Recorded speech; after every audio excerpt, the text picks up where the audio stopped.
You're listening to the Screaming Paws Network.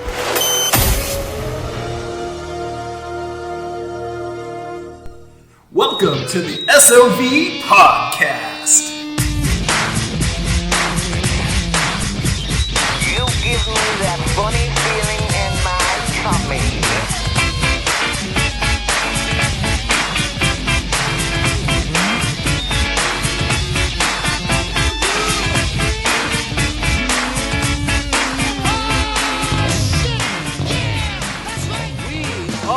Back. We are THESOVPOD. The THE stands for the, and we are the SOV Podcast, man. I'm Mike Delaney, and joining me now until the great whenever, bro, is the babelicious Brad Face Sitter Henderson. Brad, how the fuck are you? I am doing absolutely wonderful. Thank you for asking.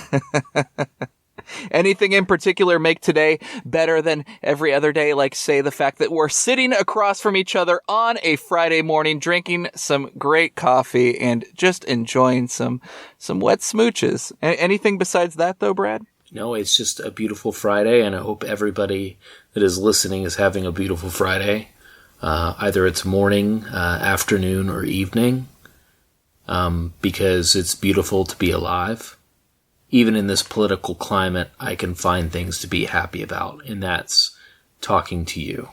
It's like Patrick Hernandez said in the great 1970s, we were born to be alive. Brad, we're on episode 3, man, the canonical episode 3, and I feel like we're jumping the shark a little bit here, but do we have something going on, like a giveaway, a trivia contest, something that can get our listeners involved with our SOVPOD, my brother? We do. On the question that was on Twitter, for those who don't have Twitter that just listen to the show, there was a question asked on social media, and we actually gave a timestamp because I figured it might have been a little too hard. It was a really, really tough question. So the timestamp that we give the hint is between 55 minutes and an hour and 10 minutes. I make a reference to something, a title of a gay porno, referencing something that Mike says. I'm not talking about the porno. I'm not even talking about a movie. I just say it. You have to tell us what that gay porno is, and you're entered into a drawing. And we can actually tell what the drawing is now. So those that have already entered do not know. Do you want to give that detail, Mike? No, I don't. I do not want to do the proverbial cock block to you, my friend. Why don't you tell them what the drawing is and for? Well, since Arby's is a proud sponsor of the SOV Pod, they will be donating a gift card to the lucky winner of the drawing. I will say that our first episode was overwhelming numbers. I never expected anything other than maybe 12, which I think we joked around on the first show. Yeah, episode 0. Yeah, episode 0. But it's very, it's surprisingly awesome how many people hopefully are into SOV. And also people that just want to listen to our ridiculous banter, which is also fun too, I hope. For some. Hey, God bless our listeners, and God bless Arby's, the number one sponsor of THESOVPOD. The THE stands for too hot and edible, just like Arby's. Brad, this week, you and I are getting right to the main event, man. We're going to jump right into our double feature. It's a James Bryan double feature featuring Jungle Trap. James Bryan, baby. Yes, sir. The resident James Bryan expert. Our double feature today features Jungle Trap 1990/2016. There's a fun story to go with that. And Run, Coyote Run from 1987. So while we are in the jungles of South America, we're going to take a step backwards about, let's call it 3 years, and we are going to jump right into 1987's Run, Coyote Run from James Bryan and Renee Harmon. Brad, what do we need to know about Run, Coyote Run? Well, the story behind Run Coyote Run is pretty interesting. Both of these films have two very interesting stories. So the story that I've heard is that there was a car that was being sold, a used car, and in the trunk of the car there was a plastic bag full of videotapes. And in that bag, there was like a copy of like Jerry Maguire, Liar Liar, some other popular films. But there was a clamshell with kind of like this distorted paper cover it had, and it read Run Coyote Run. And this tape got back to Zach Carlson. I'm not sure if Zach was in the exchange of the car or not, but he was given or knew about this tape. So they automatically thought Run Coyote Run has always been known as an alternative title for Lady Street Fighter, one of James Bryan earlier films with Renee Harmon.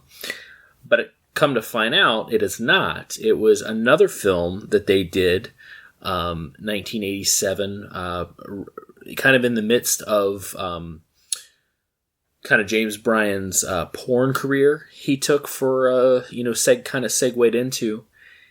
And it is just, it's this shot on video film that almost feels like a demo reel for James Bryan and his other films. So when you start watching Run Coyote Run, you're going to say, well, this isn't shot on video. You're right. It's not. It's clips from Lady Street Fighter that segues into what is known as Run Coyote Run from 1987, the shot on video excerpts. Basically, that's what I'll call them, excerpts, because it's just little shots of this film that we're going to be talking about, Run Coyote Run. So how this all occurred is, they got the tape, they contacted James Bryan. He was like, yeah, this was never really officially released. They had some copies for the, the crew and some friends, and they just never officially released it. So Zach Carlson and Joe Zimbia, they went to James Bryan, got the masters for Run Coyote Run, and they distributed what is known today as one of James Bryan's lost films that he made, and just kind of, I wouldn't necessarily say gave up on, because there obviously wasn't a lot of money put into Run Coyote Run, because like I said, they used about 4 or 5 different films that James Bryan previously directed in order to make this Run Coyote Run film. Yeah, the way I understood the story is that, yeah, it's a friend of Zach Carlson's in San Francisco, California, and that's where the used car was purchased, and the plastic bag full of videotapes was found. And yeah, it got back to Zach, and the movie itself was as complete as we see it today through Mondo and Bleeding Skull. The way I understand it, though, Brad, is that Renee Harmon, the writer and the star of many of these James Bryan shot on video pictures, she was the one who was responsible, or she put it in her own responsibility to sell the rights to the video stores and whatnot. And I heard that she got somewhat kind of far with selling Run Coyote Run to a chain like, say, Blockbuster or something, but nothing ever happened, and yeah, it just kind of just fell by the wayside. But this is an interesting picture in that, and you kind of hinted at it, or you mentioned it in passing, that this film uses footage from other movies. You said Lady Street Fighter, for instance. So they're using 16 millimeter footage in this picture, and the shot on video. But do they use more than one movie within Run Coyote Run? Yeah, they use pretty much most of James Bryan's films that he made. For example, it opens up with Lady Street Fighter as she's walking through, and she has that gun battle in the hallway. And then we jump into clips of Hellriders. So anything that's in the car with motorcycles is James Bryan's Hellriders from 1984. And then we also have clips of Executioner Part 2 that he made with Harmon. So I guess maybe 3. I don't think no clips from Don't Go Into the Woods are in there. I've heard I haven't seen Boogie Vision in quite some time. That was one of his X-rated flicks from the late 70s. But for the most part, Lady Street Fighter and the Executioner and Hellriders are heavily used in Run Coyote Run. And in a way, Run Coyote Run is somewhat of a pseudo remake sequel to Lady Street Fighter, because it's almost like a retelling of the story, just in a different aspect. Obviously, Harmon's older, and it's like almost like looking back. So it is kind of this, almost this Silent Night, Deadly Night Part 2, kind of how they did that with kind of a telling of a new story, but flashing back of reasons why they're like that. Kind of the same on par with the whole Lady Street Fighter, aka Run Coyote Run. So it's interesting that you say that this serves somewhat as a as a sequel in sorts to Lady Street Fighter, because if I remember right, at the end of Lady Street Fighter, don't they have kind of like a promise of like Lady Street Fighter Returns or something? So this could be like the unfulfilled promise, man, of that Lady Street Fighter it sequel. is kind of a sequel too. Yeah, it's really bizarre, but I mean, yeah, it is a sequel because she's having flashbacks, but it's kind of like a remake at the same time. It's understandable why kind of like they were done with it and they were just like, oh, okay, well, whatever, we'll just let it sit.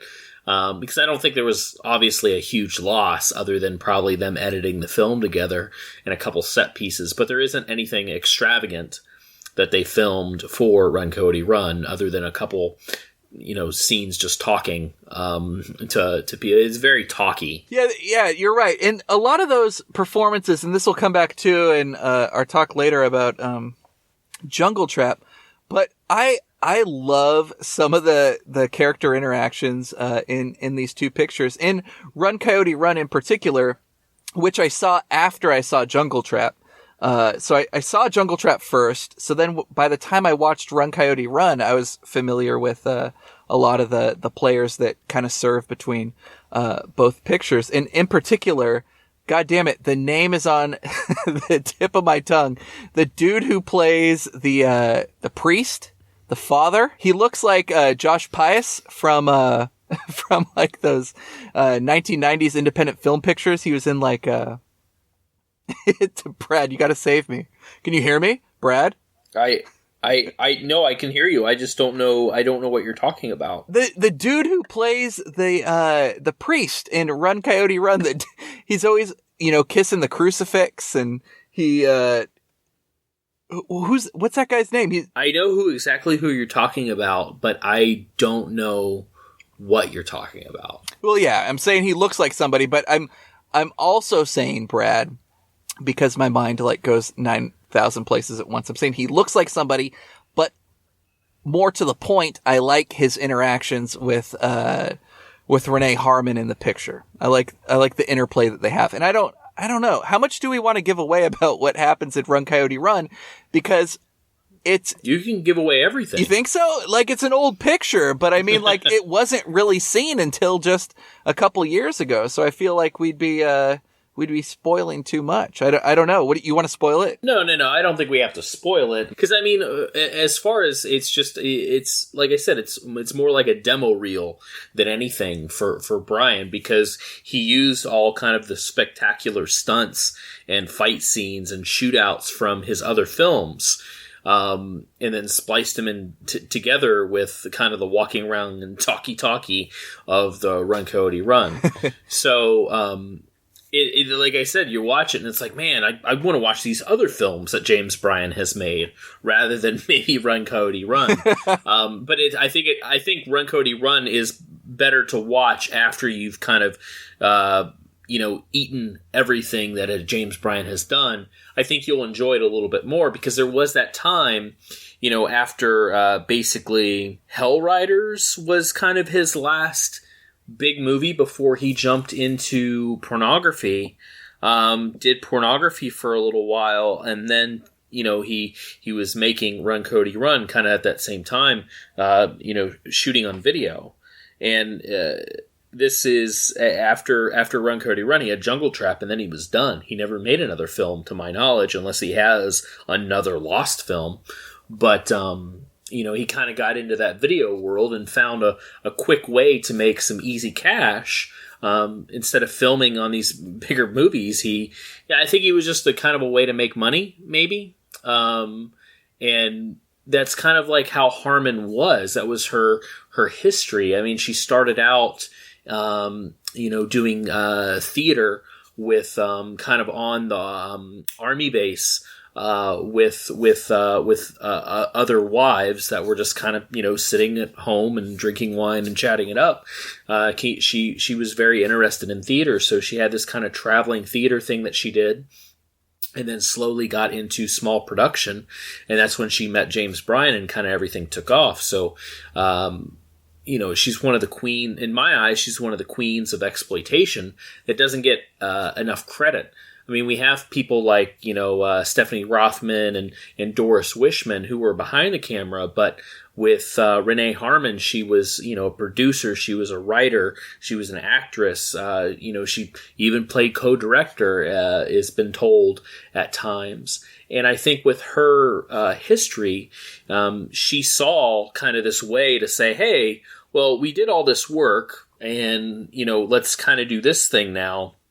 Try to probably make some extra money, cheaply shooting on video, because just kind of how like Graydon Clark was, he knew how to stretch a dollar, and that was kind of with Harmon and Bryan. They knew how to take that little bit of money they had and make this kind of grand opus at that point in time of these action films that are just completely insane. Yeah, and one thing that Renee Harmon was doing, she's of course the lead actress in Run Coyote Run, and she'll also be the star and the writer of Jungle Trap later. But one thing she was doing that was really interesting to me is she ran acting classes or some kind of acting school, and she would cast these shot on video movies that she did with James Bryan out of those classes. So she would take her best students or her most extroverted students and put them in these pictures. But getting back to my point, which was already escaping me before I stopped talking last time.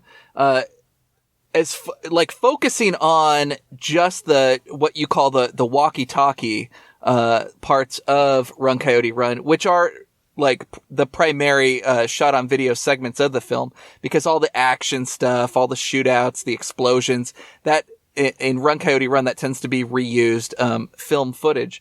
What I was saying was that all the shot on video stuff in Run Coyote Run, I find it highly compelling, and in particular the relationships they set up with Renee Harmon and the FBI agents or the mobsters, kind of this double cross B storyline that they come up with.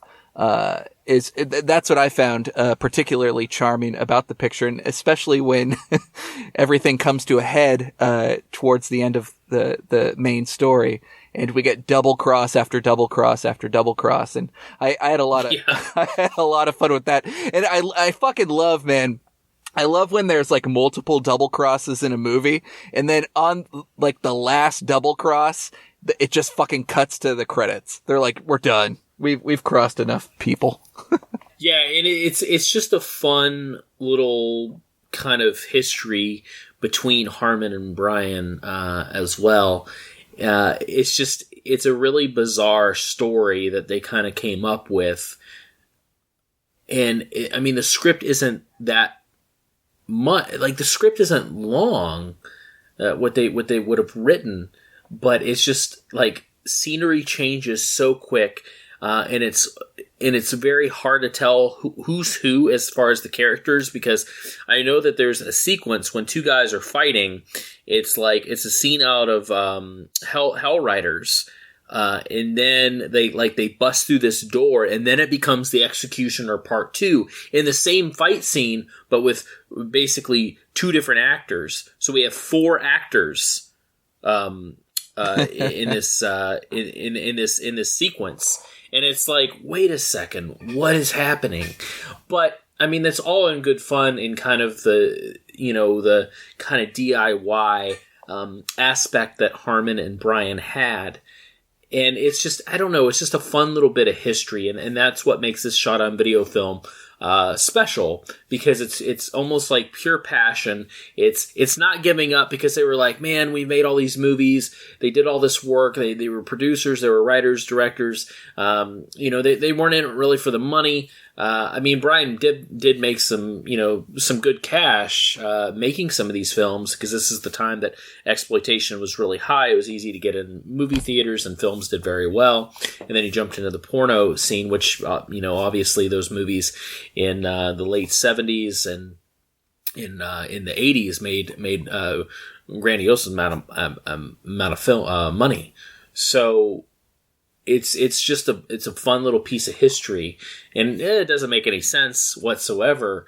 But it's like you said, it's compelling, it's fun, it's a really good time to watch this film. But I really do suggest that after watching his filmography, just to kind of get a better taste of what this film was about and why they did it, and kind of how they all went about making it at the same time. Yeah, one thing I thought was particularly cool, and this is kind of the like the post-deconstruct, like the super meta, is Mondo and Bleeding Skull offer this film on VHS, like a brand new VHS copy of it. So that's actually how I got to enjoy it for the first time. So the sound's really mixed really low on the VHS, so I had to do that thing, Brad, where I pump up the fucking auxiliary on my on the auxiliary volume input on my TV. I had to pump it up so I heard that hum that was constantly like and then the volume was really muted on the dialogue, so I had to turn it up even higher so I have this constant buzz. And the VHS tape has a lot of natural glitches in it, because it just comes from the master that they found in the fucking trunk of a car.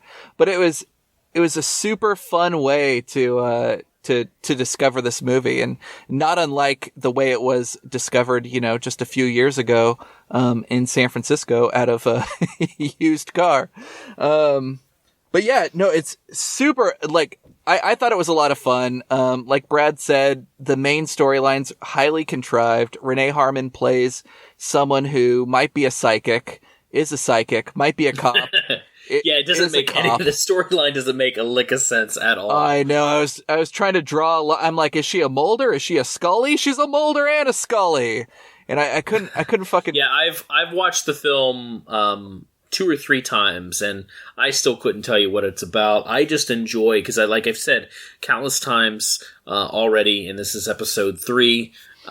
Is that we're watching family home videos at this point, and that's what this is. It's a like a demo reel of James Bryan with a family video of him, and it's a beautiful time capsule of basically Harmon and Bryan's career together. I'll tell you this too, the music in the film I thought was highly compelling. There's this like disco beat Ennio Morricone like fucking Western sound that they have going for a lot of like the mob showdowns that recurs throughout the picture that I found highly invigorating.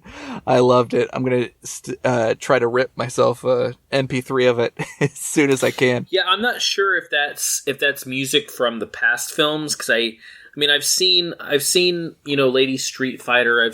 I've seen all those films a couple times, probably a piece, but I can't really remember the soundtracks. But I wouldn't put it past Bryan for reusing soundtracks from his old films to mix in this new one. because I think this was all trying kind of a ploy to make some extra cash, saying, "Hey, we made a new movie." Not really. Yeah, I mean, but you'll enjoy it, hopefully. And it's obvious that they're not making a new movie when they show the same explosion 15 times. Yeah, that I don't even think that's from a movie. I just think that's like stock footage that they had. I don't even know if that's from any of the movies, because it looks totally different from... Because Hellrider, Lady Street Fighter is pretty easy to tell because Renee Harmon's characters in all those scenes, for the most part. Hellriders was, I think, shot on 16 millimeter, so it's really, really fucking gritty, very yellow. That film has been fucked up for a long time. And then we have Executioner Part 2, which is usually the blonde guy. Is it Robert, that's not Robert Mitchum. Who the fuck is in the Executioner? It's, I almost said Robert Mitchum. No, not Aldo Ray. Aldo Ray's in some of the films. Bo Svensson? What is it? Bo Svensson? It's Christopher Mitchum. I don't know. I was just thinking Mitchum, Robert Mitchum was the first one that popped in my head, but Christopher Mitchum was in the Executioner Part 2 with Aldo Ray. For those that are like, oh, Executioner Part 2, I'll track that down. Don't try to track down Executioner Part 1 because it doesn't exist. There is no Executioner Part 1. I think it was kind of their play for The Exterminator, maybe? I don't know why they made a Part 2. I don't know the history of that. If that they were trying to make maybe an Exterminator Part 2, but that was made after Part 1. I don't know when Exterminator came out. But yeah, James Bryan and Renee Harmon have a fucking wild career. It's quite amazing. But Run Coyote Run is available through Bleeding Skull Video. Mike, do they still have the VHS available, or is it just the DVD at this point? You know, they only have the VHS available. Oh, it's one of the... Because, yeah, when Bleeding Skull started, they weren't putting things on DVD as of yet. So there's basically just available digitally. You can buy for like $10, or you can get the VHS, for $25? Yes, sir. Somewhere around there. So, yeah, that's a good way to watch it.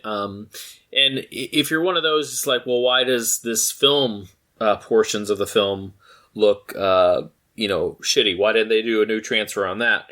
Well, it was all transferred to video in the end, and that's what they edited everything on. And that's what you're going to get. So you're not going to get pristine anything. It's basically shot on video quality, or not shot on video quality, but the love of shot on video being edited on VHS and being distributed on VHS. That's what you'll get. So kind of another almost a Last Slumber Party thing where most of it's shot on film, but segments and portions are shot on video. So you can buy it from there. I enjoy watching it. Like I said, I would watch it afterwards. It's not very long. It's I think it's under 80 minutes.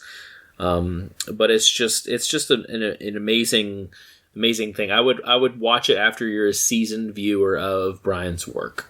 And I think you'll get a kick out of it. So, and before we transition, Brad, what are some of those other James Bryan pictures you would recommend people watch before they see the shot on video Run Coyote Run?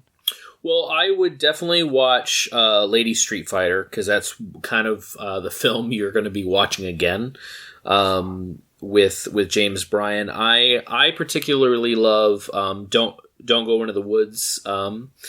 Well, I guess it's called Don't Go Into the Woods Alone now, but it's originally titled Don't Go Into the Woods. It's available through Vinegar Syndrome. That's been released. That movie is absolutely insane. So through Bryan's career, he has done a lot of different genre films. He's made porno, he's made action, he's made slasher, he's made exploitation films, he's done shot on video. This guy has done it all. He's very DIY as far as a filmmaker goes. He's got balls. Every filmmaker is ambitious because they're making a movie, but there's certain aspects about them and being ambitious that I kind of look up to. And this guy just wanted to do everything. He didn't really I wouldn't say he didn't care. He took pride in his work, and he has this really fun aspect to him. So you can start kind of with, he started a filmmaker is in the 70s. There's a really cool movie called I Love You Not. Then he did the X-rated Boogie Vision. That's a lot of fun in the 70s. Then he started working with Harmon, originally on Lady Street Fighter. She was doing theater and producing some films. So she produced and was kind of a co-star in Frozen Scream that she did. She was in I think it was called Cinderella 2000. Around that time she met Bryan because she was kind of a script supervisor. She was doctoring up scripts kind of in the indie exploitation scene. And then she got heavy into producing, wanted to be in front of the camera and behind. So then she started working with Bryan heavily, that led to Lady Street Fighter, the Executioner Part 2. Hell Riders is a lot of fun. It's a fun little motorcycle flick. And then they did the Coyote Run and Jungle Trap together. So I'd watch those. As far as his porn titles, I haven't seen a lot of them other than Thanks for the Memories, which I think is the best porno title in the entire world. It's hysterical. That was filmed actually, I believe, in St. Petersburg. Fun little fact, I work with a woman whose best friend lives in the house where that film was filmed. So I'm in this way loosely connected to James Bryan, which I love. But yeah, Thanks for the Memories, 1987, which isn't a great porno, but it's James Bryan directing some porno films. So he's got quite the filmography. And anything kind of you jump into, I think you'll enjoy if you like exploitation or something weird. So yeah, Brett, I agree with you 100% on your assessment with James Bryan and his multi-storied career. Reading about him and exploring hhis work over the years, I can't help but kind of compare him in some ways to Herschel Gordon Lewis from the 60s and very early 70s. And in particular, Bryan's relationship with Harmon reminds me of the kind of that Blood trilogy era of Herschel Gordon Lewis and David F. Freeman, except it's more of like a shot on video version of that partnership. But yeah, I mean, from the theater background to using friends that have other jobs within film besides like acting and having them perform as actors in these shot on video projects. I mean, he reminds me so much of the DIY Herschel Gordon Lewis. Yeah, and it's in every film of his is a family affair. It really is. Reusing actors and same actors over and over again. It's a really heartwarming tale in a way of his career and his films he's made. Well, yeah, I mean, as a filmmaker myself, and I'm sure you would agree with me. I mean, that's that's ultimately what we're striving for. I mean, at least in my case, I'm not sitting around writing my scripts with my friends thinking that I'm going to go produce like a multi-million-dollar blockbuster. I mean, I just want to tell the story, and I want to make this work with a particular group of people, and to see this happen throughout James Bryan's career again and again, it's awe-inspiring to say the least. You know, before we transition to Jungle Trap, I'm not going to ask you what you would eat for Run Coyote Run. I'm going to tell you what I would eat because I feel that I don't get to go first, and I kind of want to go first. And you always get to go first. It's not fair. But for Run Coyote Run, all I would eat is I would eat some deep fried Roadrunner. Man, I've never had that. Neither have I. Can you eat Roadrunner? Do you know? I'm sure you could eat anything, whether it's tough and hard to eat. Maybe I don't know. That seems like that would be a tough animal as far as like because they're fast. Everything. They're super fast. Yeah, they're like hard to catch. Yeah, but have fun with that. So I'm going to catch a Roadrunner. I like to be more real. I like to be more real with my foods, so that way people can, consume the foods that I'm talking about before or after they watch the film. I would probably eat what they had on set during the filming of Run Coyote Run is just fucking hot dogs. And nothing special, just, some ketchup and mustard. Maybe some conies. I don't know. People say chili dogs. I'm from up north originally. Chili dogs is not the same thing as a coney. If you've ever been to Coney Island, you grab, that hamburger meat, you cook that up, you grab some manwich. You can grab tomato paste if you want, but if you grab some manwich, some celery seed, some black pepper, some salt, some Worcestershire sauce, some onion mix. You throw all that into your manwich. You dump your meat in there. You slather your hot dog up with that. Put some onions and some shredded, cheese on there, and boom. You got yourself a cone. That's the shit right there. No joking. The number one way I prepare hot dogs for myself, I always go the Chicago dog. And yeah, I have a little shaker. Chicago dogs are the best. I have a little shaker of celery salt available to me at all times because. Yep, that's right, man. Celery salt's the shit.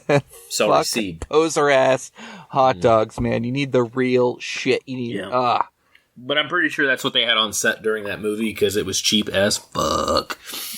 So, how about we talk a little bit of Jungle Trap? Let's go to Jungle Trap. Brad, we are right here live in the middle of the South American jungle, and I was going to sing a little bit of In the Jungle, the Mighty Jungle, the Lion Sleeps Tonight, but there's no fucking lions in South America, man. There's jaguars. And you and I dodged a couple jaguars this morning out of our palatial high-end hotel that we're staying at in the middle of the jungle, not unlike the hotel that shows up in Jungle Trap 2016/1990, also a James Bryan, Renee Harmon picture. Brad, what's on the menu for Jungle Trap, our first feature? Even though we are in South America, I would try to choose something a little more healthier. Maybe not even a South American dish. Just because we've talked about Totino's, pizza rolls and bagel bites and everything. I think that we need to jump into something a little bit healthier snack. And I think something with Jungle Trap, broccoli, or not broccoli, but buffalo cauliflower wings. Have you ever had those? Buffalo cauliflower wings? No, but I am putting them in my fucking mouth. Well, they're not wings per se. I guess you just say buffalo cauliflower. So basically, it's cauliflower deep fried and tossed in buffalo sauce. So it's a healthier snack for you, but it's absolutely delicious.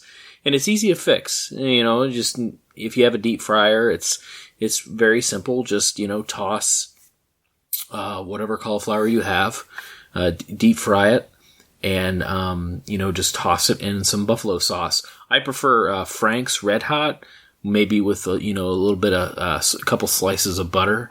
Heat it up, stir it up, make it a little bit thicker. Slather on there with a little bit of pepper. And I think you got yourself a nice snack. But I will say, even though that is a healthier snack, I'm still going to wash it down with an ice cold can of Coca-Cola. Oh, yes. What about you, Mike? What would you serve up with some Jungle Trap? Hey, look, baby, I am your date. I'm going along for whatever you're making me, and I just want to put it out there that the Frank's Red Hot is the ideal sauce for cauliflower. It's amazing. And you suggested earlier that it's buffalo. I think the original Frank's Red Hot is as buffalo and as hot and delicious as the Frank's Buffalo could be. So I would not recommend getting the buffalo sauce from Frank's. I would just get the original Red Hot, which the buffalo recipe is based on. Yeah.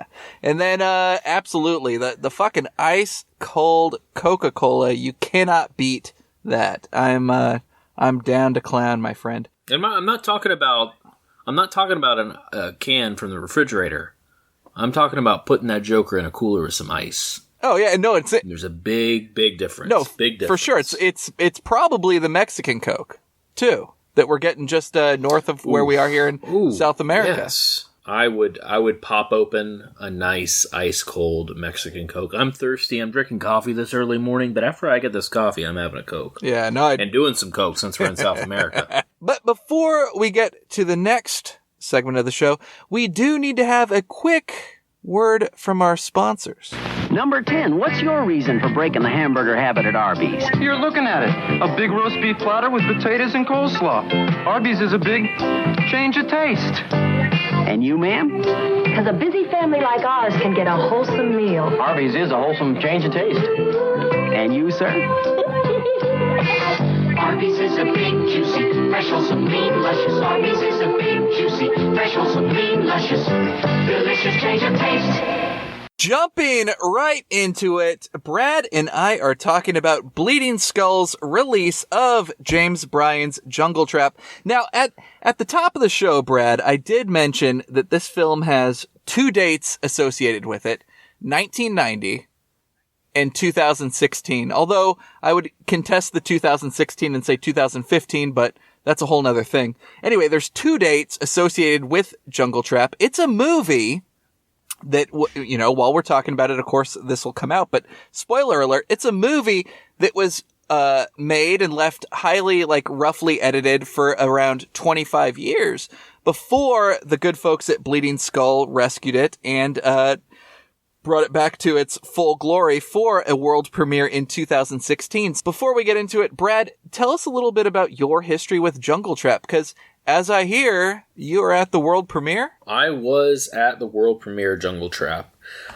So another fun little story that ties into Run, Cody, Run. As I previously said about Zach Carlson going to James Bryan's house with Joe Zambia, Annie Choi, they went to grab the master from James Bryan. So James Bryan has kind of this garage den setup where he has posters, stills, some props, basically everything you think a filmmaker would have in kind of little odds and ends from the films, press kits, everything you can imagine. So during their conversations, just hanging out, looking around, and James Bryan showing off all his goodies and getting this master tape, Zach Carlson notices over in one of the corners just all these VHS tapes stacked saying Jungle Trap, Jungle Trap, Jungle Trap, Jungle Trap. And Zach's like, hey, James, what's this Jungle Trap over here? And he's like, oh, that's my other Lost movie. So James Bryan had 2 Lost movies. Many people don't even have one, but James Bryan had 2. So I think they started editing together Jungle Trap, but it was not even close to being finished. Had no music whatsoever, just these master tapes. So, of course, Zach and Joe jumped all over this. They helped with James editing this film. Joe Zambia and Annie Choi did the music for the film. Which I would think would be a hard thing to do because you want to make it authentic and not throwbackish, because this film was originally made in 1990. So you didn't want to go too far. I think the music just fits perfectly. You wouldn't think it's a new soundtrack or new music. It really seems like it was done then and there in that time period, which I thought was beautiful. So that's kind of the history of Jungle Trap and Run, Cody, Run. Is both of these films were lost, and the Bleeding Skull guys, Joe and Zach, made these films have the life that they deserve. Because, I mean, if anybody needed to treat these films like how they should be treated, these guys definitely know how to do it. And I think it's absolutely beautiful. And yes, I was there for the premiere of Jungle Trap. It was so amazing. James Bryan was there in person. He's just such a kind person, and he had tears in his eyes when kind of the introduction was happening, and it was a sold out audience, and he was so happy that people come to see this movie that honestly, like, even he forgotten about. And he was just very kind and very, very thankful of, especially Joe doing it. Joe's a wonderful musician to begin with. If you haven't heard some of his music in general, he has got a lot of you can find his music on Spotify. He's just a really talented dude, and he really brought this together with the soundtrack, because the soundtrack really does make the film 100%. And able to edit this film together, and it really feels like it was all done in 1990, and doesn't feel like, oh, we may have found this movie, let's edit it and throw some music together in 2017. No, not at all. It truly feels like it's made in that time period. Yeah, the soundtrack is phenomenal, as Brad has stated his opinion. You could go onto Bandcamp. And that's actually where you could get the full soundtrack. We linked it through our Twitter recently, and at THESOV, we will relink it so you can enjoy it. But yeah, no, Brad's 100% correct. It doesn't sound like throwback music produced within the last couple of years. It sounds authentic to the time. There's a lot of work that went into the soundtrack. There's recurring themes for the different characters. I mean, maybe things that they wouldn't have even been able to afford in their shot on video budget. Yeah, exactly. This one is far more shot on video than Run Coyote Run. There's only a short bit at the beginning that's this is a full on shot on video that feel like, number one, it's Jungle Trap. They're in the jungle, but they're obviously in a garage and in the backyard. Yeah, and that's the garage and backyard of Renee Harmon's mom's house, her deceased mother, when she took over the property. That's where they were shooting. And it's so beautiful. It's such an amazing, like I said, another little time capsule of these filmmakers making movies together. No, it's a phenomenal picture, and it shares many of the same cast members as Run Coyote Run, as Brad talks about all the time. It's always a family affair, particularly with these James Bryan pictures. But Jungle Trap starts with some 16mm footage of what you'd be used to if, say, you came right off of Run Coyote Run. You'd be like, oh, this is going to be another hodgepodge picture putting together the SOV and the film stock or recycled footage. But very shortly past the opening credits, they get rid of it. They just use New York. They use some grenades exploding and some kind of ex-mercenary bullshit to explain something about this jungle situation, and then it goes right into SOV, and it's SOV through and through, except for some very well used stock footage of natives and quote unquote savages in the jungle.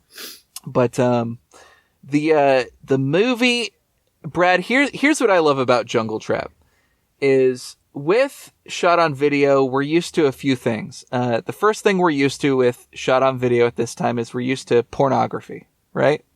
We're used to porn being shot in this way, and displayed for audiences, shot on video. Then we're used to horror movies being shot on video, but this is something in between. I would say horror and like a sci-fi supernatural.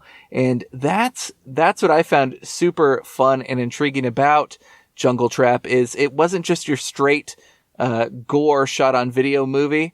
Like, they did a lot of, psychological tricks with the VHS camera work to play with the audience in a way that I wouldn't have expected, a shot on video movie to do at this time. Yeah, no, I agree with that assessment. It's not a straightforward slasher by any means. There's some voodoo stuff thrown in there, some ghosts thrown in there, some slasher elements, and it's very much in that vein of boarding house where you really don't know where these people are at times, and they're just kind of running around from room to room, kind of like Scooby-Doo. and some weird shit is happening. Like the hallways, you would talk about I don't think you could black mask it in this hallway because it's so narrow. Like it's more narrow. It's probably half the size as the Sledgehammer hallways. But it's all in good fun of kind of the sets that they built. I can't imagine the sets being very big. They just probably filmed the same sets in different angles in order to make this happen. But as far as assessment of the film, I agree. It's kind of all types. I don't think James Bryan never really made the same film twice. I would safe to say every film he did, even though Hell Riders and The Executioner Part 2 are both action films. One's more or less kind of a biker exploitation film, and Executioner Part 2 is more of just kind of an action film. Lady Street Fighters, female protagonists, women empowerment, kicking ass type thing. Don't Go Into the Woods was a slasher film. So he didn't want to do that again. So he definitely put this kind of supernatural element to it, which makes the movie even more fun because it gets a little wackier. And that's what I like. Even at times, it feels this is going out on a big, big limb here. And everybody can say I'm wrong, and that's fine. But it seems very bizarre in the sense of when everything's kind of going cuckoo. Very 1977 House, the Japanese film. Oh, kind of the wackiness. Not like saying that's James Bryan pulled from that film at all, but it's just it got a little wacky, and that's what I liked about it. It gets a little wacky, but Renee Harmon is amazing and charming and awesome as ever. It's just and like you said, this is one of their last film. This is their last film together, actually. Unless there's another lost film in there. But this was, I believe, one of the films where there was a lot of students of hers that made this that made up of the cast and everything. You're saying too, how James Bryan never made the same movie twice, but a lot of these shot on videos, particularly the two we're talking about this morning here in South America, these two movies were both written by and produced by Renee Harmon, who, and correct me if I'm wrong, but it seems like, well, especially in the case of Jungle Trap, she had more. James Bryan had control over the performances and general director duties. Like, she had more control over the picture itself and the tone and the casting. Yeah, producer, writer, and star. Yeah, and she, like I said, she's one of the unsung heroes of exploitation. I mean, when I think, for me, I don't mean that, and I didn't mean me as in a pretentious way at all.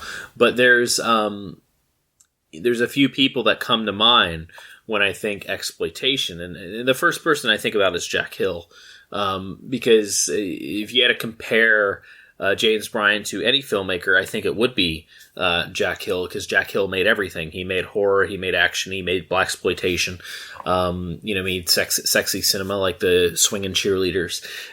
So very much kind of like Bryan, he was jack of all trades as far as a filmmaker goes. And I don't think Bryan would have been James Bryan if it wasn't for Renee Harmon. Because Renee Harmon was the backbone. Yes, James Bryan was the director, but if it wasn't for Harmon, I don't know if James Bryan would still have that same career, if he would have made the movies that he did, because there's not too many she's crazy in the fact that she was just kind of a relentless force in making these films. I mean, like I said, we have Doris Wishman, we have Stephanie Rothman, these female filmmakers who made got into this boys' territory, as they call it, especially with exploitation films, because these films were very misogynistic. They were very man driven. It was usually females in chains and stuff like that. But Stephanie Rothman, Doris Wishman, Renee Harmon, they got out there and they just gave it their all, and they're like, hey, look at us, and they did it better than the boys. And, as far as kind of wearing hats, fucking Renee Harmon needed a hat rack for everything that she did. I mean, she was balls to the walls involved with these films, in front, behind, everything with the camera. And it's such an amazing thing. And I wish that, and also, we haven't touched that she's written many books on writing screenplays, making films for $1. She has, I think, about 5 or 6 books. I have 2 of her books, both on screenwriting. Some very odd insight. Obviously these books were written in the aspect. One was written after kind of Jungle Trap, because Renee Harmon, I think, died in 2006. So she wrote this book in 1998. But it's still kind of that DIY attitude of how to write a screenplay, how to write your script with your budget in mind. So she has written books on screenwriting. She has taught acting classes. She taught screenwriting at colleges. Like I said, the only thing she never did was, I don't think she never directed a movie, but she might as well fucking should have. Like, I feel that every movie that she was involved with James Bryan, she should have probably got co-director, because I can't imagine being that involved and not having some say. Obviously, there was a good relationship between them, because as far as 2 filmmakers working together that closely, you have to have your boundaries set up, of course, and it's not, you have too many hands in the pot, you get fucked up. But with them, I'm sure they stood their ground. They knew where they wanted to go. They knew what they needed to focus on in order to make this happen, and that's the reason why they were able to make so many small films. It's 4 or 5 films they made together, but still, that's a fucking hell of a everything from action exploitation films to shot on video horror. That's quite the resume. Yeah, and she typically writes herself as the main protagonist, whether it's the main female protagonist or just the main protagonist in general for the picture. And yeah, to your point, like, knowing that she produces these things, she does the set decoration, at her mother's house, and she procures the set and everything for these pictures. To know that she's the central figure on camera is, her work in the front of the camera, like, really commands like the rest of the performances. And yeah, I'm shocked too that she's not credited as a co-director, known as some sort of assistant director in any capacity on these pictures. But, again, that might be the friendly working relationship that, James Bryan and Renee Harmon had at the time. Right. Yeah. And I think the only other thing she produced and wrote some films that, what didn't involve James Bryan. And she didn't work too much out of the scope of James Bryan. Most of her career was with him. But like I said, there's filmmakers. You could take any director, Spielberg, Carpenter, Scorsese, John Waters. You look at any other 5 films, you can kind of tell that those are their films. And they all kind of correlate with one another. They have that same feel, that same tone. James Bryan, you can't do that with. He's just all over the place. And like I said, very similar to Jack Hill. It's kind of hard to tell that these films are coming from these filmmakers because they were just so different. They had a different mindset for every one.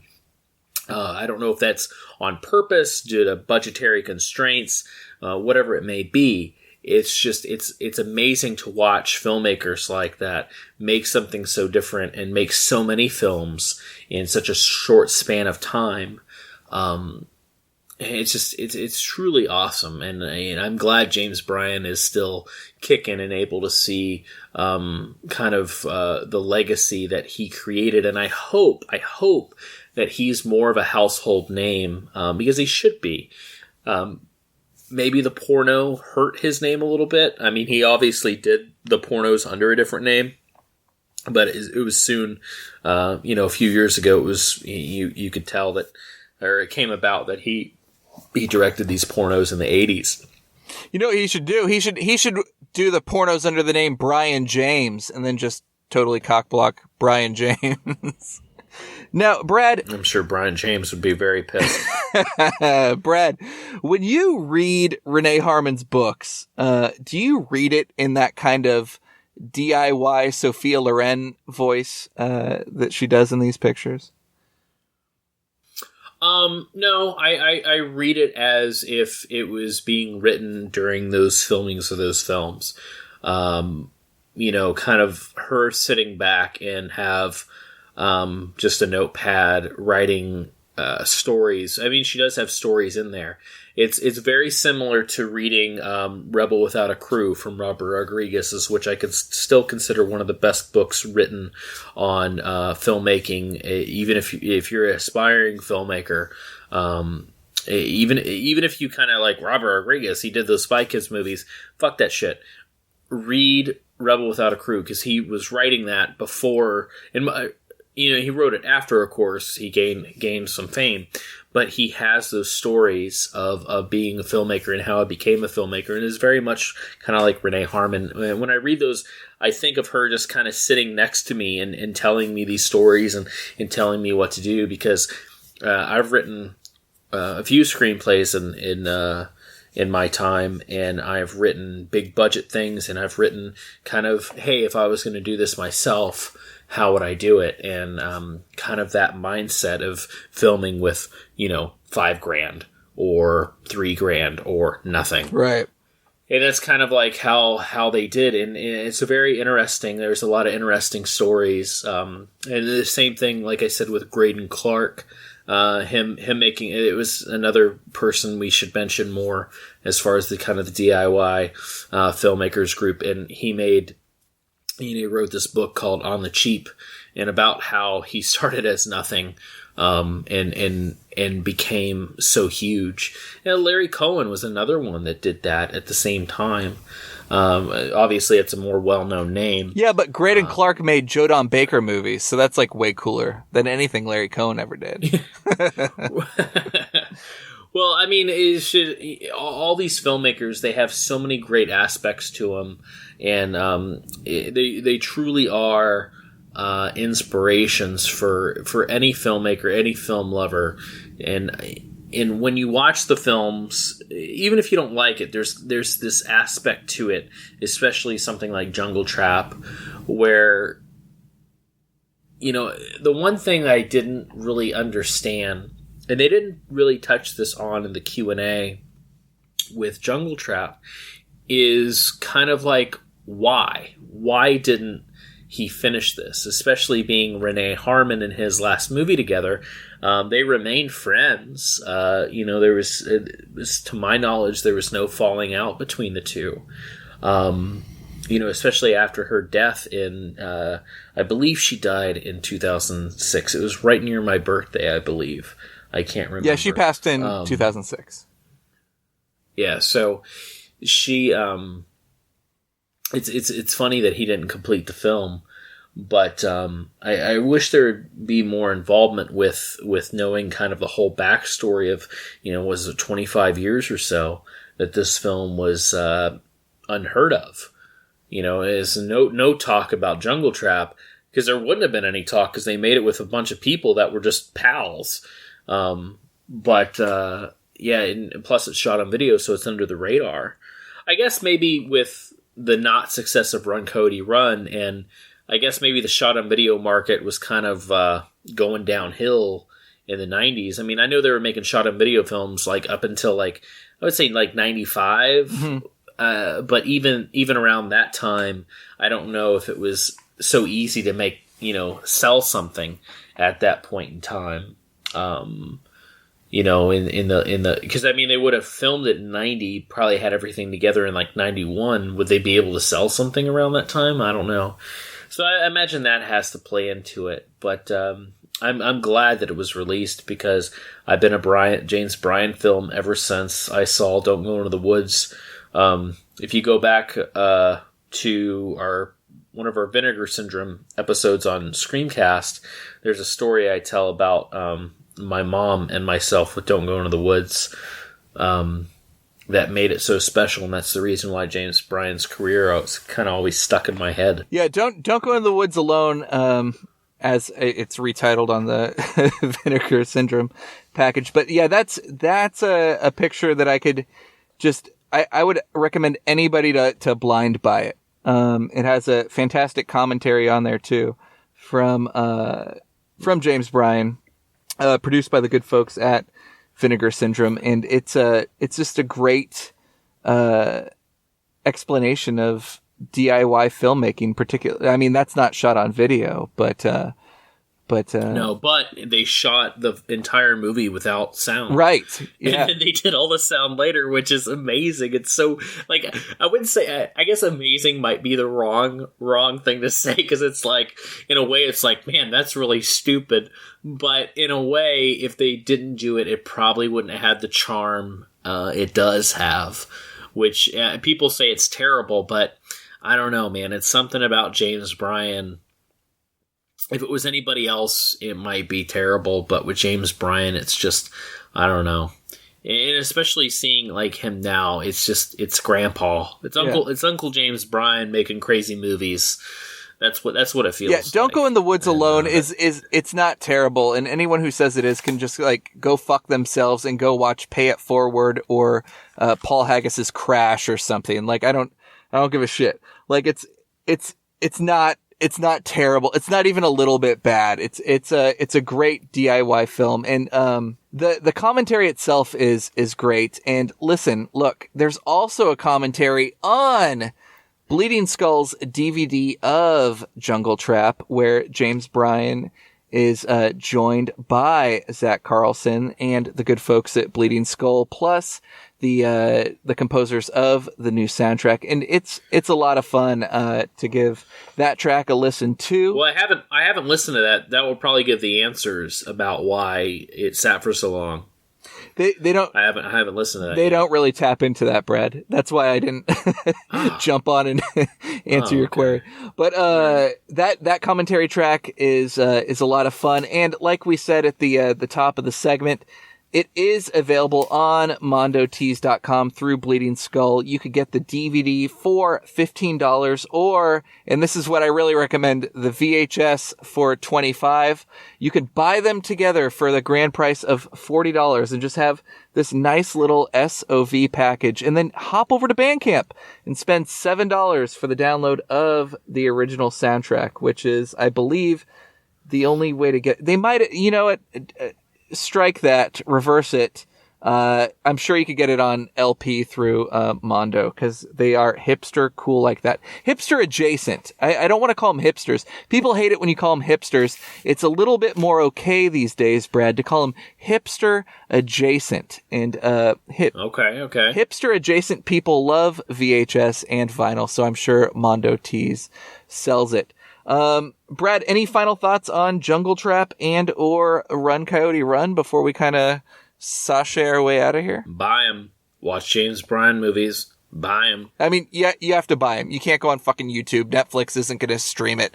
You can't rent it from Vudu. Get over yourself. Go fuck yourself. You do have to spend some money to watch some of the pictures that we're talking about and to revere the art, man. Like, this is art that you can only find if you discover it and or pay for it. Next week. And plus, if you want Zach and Joe to continue, saving films along with AGFA, which I think Bleeding Skull is all AGFA now. We need to have them keep saving movies like this, because honestly, if it wasn't for Zach and Joe, we would not be talking about Run Coyote Run or Jungle Trap. Definitely not Jungle Trap. Oh, there's a lot of films. There's a lot of films we're going to cover that if Zach and Joe didn't find them, or if happy accidents, like we wouldn't know about them. So Blonde Death. I didn't even know Blonde Death existed. Yeah. So we are in debt to the good work there. And, you know, there's a lot of fun stories I know that Brad can share and that I can share too. But like, I would say in popular culture, a movie that wouldn't have existed if it wasn't for Zach Carlson is Miami Connection. So you are in debt to the man. Spend your fucking $15 and help fund more archaeological expeditions for AGFA and Bleeding Skull to bring this shit to us. Now, next week, Brad, episode 4, are we looking at some Polonia brothers? Is that what I'm hearing? We will be. Now, these guys are 100% DIY filmmakers. Still are today. They're still doing the exact same thing they were at that point. So we'll be watching Splatter Farm, which is very, very well known. And also we'll be watching How to Slay a Vampire from 1995. Exciting. So we had our James Bryan double feature today. Next week on THESOVPOD, the THE stands for the, and we are the SOV podcast. We will be not reviewing. I hate that word, reviewing. We will be diving into looking at a Polonia Brothers double feature, as Brad just said. Now, Brad, we also need to do some quick housekeeping before we get out of here. This is Friday, January 19th, if you're listening to this on the day of its release. Earlier this week, we found out we had a new home. We are now on the Screaming Pods Network. Brad, could you tell us a little bit about Screaming Pod? Yes, I can. So we, mainly Sean, because Sean is the mastermind behind everything over at the Screamcast and Screaming Pods. Sean has always been amazing. He's got quite the head on his shoulders, and he's very ambitious. So we were alone as Screamcast when we very first started. We built the show from the ground up. And then one of us.net was kind enough to let us into their home. We joined their network for a little while. Gained more exposure through that. But we felt that, and no hard feelings anywhere, we felt that kind of just going out on a limb and trying something on our own, meeting the friends that we have made through the show, through social media, and trying to grow. So Screamcast has created Screaming Pods Network, which Screamcast, our show, the SOV podcast, will be on Brian Sauer's Just the Discs podcast. Of course, Mike's show, Splat. What's your show called? Splat what? Splat House? Tingaleo, fuck you, Brad. And then we have Bloody Popcorn, which is Joanna and Johnny's husband and wife kind of duo discussing movies and their children watching movies and stuff like that. And then the AXPX podcast, which is Sean's religious kind of, I wouldn't say religious, this is really kind of philosophy, religion, everything. Not really so much movie related, but music and things like that. And then Sean also has a new show debuting called, is it Xenopod from the Year 5000. Oh, I love it. And then we also recently, so that was on the network that was announced today. Shortly after we announced that, we had another podcast sign on called Brew Bloods that talk about beer and movies. So that was another show that we have joining our network, and probably a few more to come. We're trying to build this up. One thing, and like I said, no hard feelings anywhere. There is, we want to build a community, a safe community, a beautiful community of podcasts and people with ambition to do stuff on their own. Some of these networks, it's just saying, oh, I'm part of this network. we want to actually network people together. So if you listen to the Shot on Video podcast, we're going to introduce you to other shows in our network and kind of keep that going. Share listeners, share exposure, and it's going to be in a useful way. Absolutely. So, and to that point, Brad, if you are a SOVPOD subscriber, you need to know that this past Wednesday was when Sean DeRager's new show, Xenopod from the Year 5000, dropped an episode on This Island Earth, one of my favorite movies. A movie I watch, Brad, you don't know this about me, but I watch it at least 3 times a week to help me go to sleep. And that's probably happened for the last 15 years. This Island Earth, he did an episode on it. I'm a little sad I wasn't there, but I will be there in March. Also, tomorrow on January 20th, you can hear the Splat House do an episode on 1986's Neon Maniacs. And Bryan Sauer's Just the Discs podcast will continue to drop week to week. And Screamcast returns February 2nd on the Screaming Pods Network. So, please go and grab, I believe it's available through VCI, grab Splatter Farm, and then you're going to have to do some legwork through YouTube or through the dark internet or the back channels on the web to find How to Slay a Vampire, but we're going to be doing some Polonia Brothers next week. Brad, anything else to say before we get out of here? I want to hit the button, buddy. You can hit that button. I love you. I love people listening. I still hope that you continue to listen to our show and our banter and about these amazing films that no one is watching, basically, aside from a few diehards. And we really want to open up to people because I think Shot on Video turns people away, but there's a certain way you should watch these films, and I hope that we can show you that way while you eat junk food and whatnot. Right, and look, to our dear beloved advertiser Arby's. Look, we didn't mean to call you junk, baby.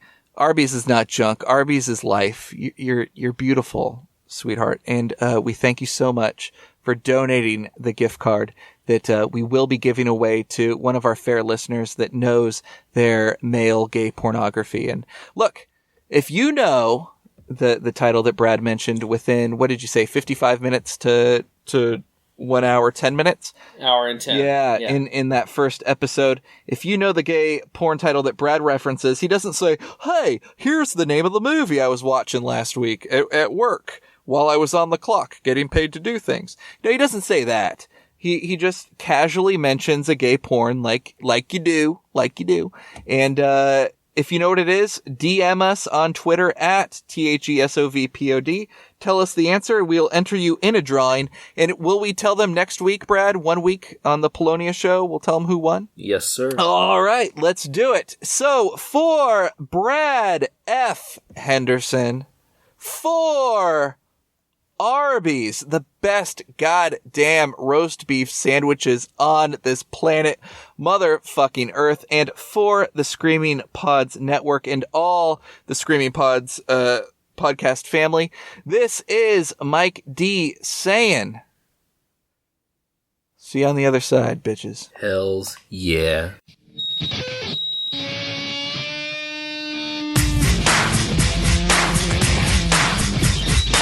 Give me that funny feeling in my tummy.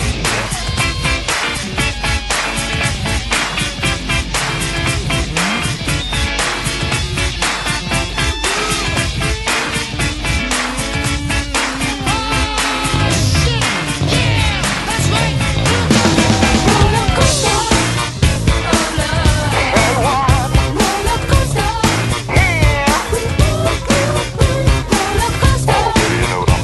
love.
my phone. I'm gonna turn it back on. Brad can't hear me very good, but Brad can also hear everything I'm fucking saying right now because it is the recorder in my car. And you can hear me so good, Brad. You can hear me so good. You can hear me sing my song to you, my friend. Let's eat some fucking Arby's. Let's eat it right now. Let's eat some fucking Arby's. Naked in the hotel. Hotel, motel, Holiday Inn. If Brad starts acting up, then he'll take my friend. That doesn't make any sense, you know it doesn't. I'm turning on my phone again, you know my phone's a fuck. I wanna fuck my phone. I wanna fuck my phone. He wants to fuck his phone. I'm gonna fuck my phone. He's gonna fuck his phone. I'm fucking my phone right now. My dick is in the slot. My cock is not bigger. My cock is stuck now in the auxiliary hole of my phone. Alright, now he's gonna call me back.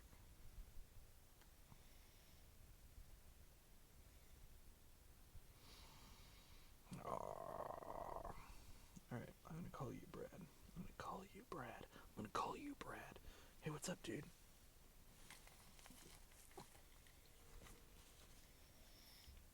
Yo. Mike. Hello, can you hear me? Yes. Alright, cool. I sang you a song for about 3 minutes, so don't use that for anything, okay? Sexy. Don't use it for anything. Okay. Don't you dare. Alright. Alright. Well, I will not. Alright, give me 2 seconds here. I'm gonna jump right into something. Alright.